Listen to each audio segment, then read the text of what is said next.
Hello and welcome to Quick Tip 54, and back in tutorial 16 I created a very simple strategy, not to be traded, but a simple strategy that would potentially form the basis for something that you might develop that was more sophisticated. But that simple program basically calculated or made purchases and sales based on the stochastic and also candlestick patterns. In fact, I've got the tutorial open here, and you can see how the orders were set up. And a Gold Pass member asked me, okay, well, how would you go about changing that? So instead of using stochastics, you could use moving averages. So it's very quick.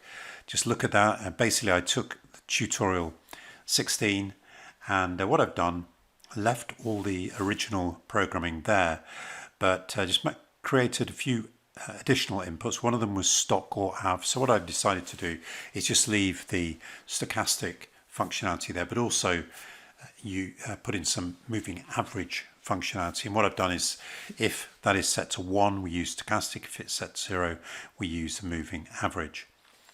And then we've got, for the moving average, the price, and then the lengths for moving average with the length or avlen 1, avlen 2 and avlen 3. We're going to have 3 moving averages. I also then created some variables, additional variables, to store the moving averages, which are called av1, 2 and 3, as you can see here. And then most of the rest of the program stays the same, apart from we calculate the moving averages. Very simple syntax here.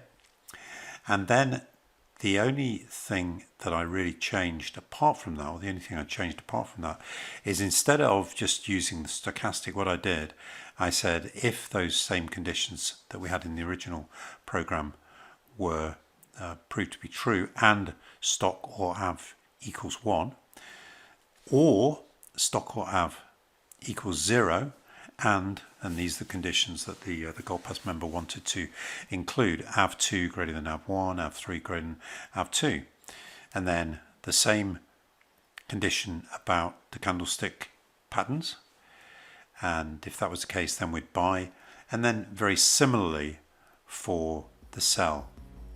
So that's all there is to it. Very simple strategy, but hopefully one that might get you thinking about other things that you could do.